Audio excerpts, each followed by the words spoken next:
तर एक मोठी बातमी समोर येते। आज सकाळी अटारा सीमारेषेवर एक महत्त्वाची घडामोड घडली आहे। भारताचे बीएसएफचे जवान पीके साहू जे काही काळ पाकिस्तानच्या ताब्यात होते, त्यांची आज पाकिस्तान रेंजर्सच्या एका जवानासोबत अदलाबदल करण्यात आली।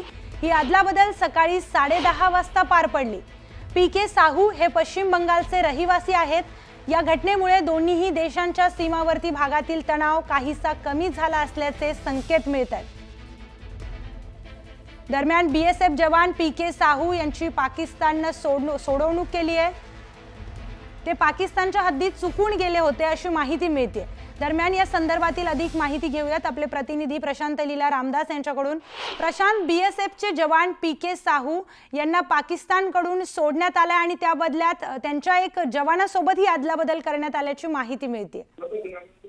बरोबर आहे। खास करून जर बघितलं आपण ज्या पद्धतीने माहिती मिळते, अटारी बॉर्डरवरून बीएसएफ आणि पाक रेंजच्या जवानांची अदलाबदल झाली आहे। पीके साहू जे बीएसएफचे जवान होते, त्यांना आज सकाळी 10:30 वाजता अटारी बॉर्डरवरती अदलाबदल करण्यात आला। त्यांच्या बदल्यामध्ये पाकिस्तानच्या एका सैनिकाला देखील पाकिस्तानात देण्यात आलं। महत्वाचं म्हणजे आपल्याला माहित असेल की भारताचे बीएसएफचे जवान जे पीके साहू आहे, हे जे जेव्हा पहलगामचा हल्ला झाला तर त्याच्या दुसऱ्या दिवशी त्यांना पाकिस्तानच्या रेंजमध्ये त्यांना अटक करण्यात आली होती, ताब्यात घेण्यात आलं होतं। त्यानंतर गेल्या काही दिवसापासून ते पाकिस्तानच्या ताब्यात होते आणि त्यानंतर आज सकाळी 10:30 वाजता त्यांची एका जवानासोबत पाकिस्तान रेंजरच्या एका जवानासोबत अदलाबदल करण्यात आलेली आहे आणि यामुळे असं म्हणता येईल की सीमावर्ती भागातील तणाव काहीसा कमी झाल्याचा संकेत मिळत आहे।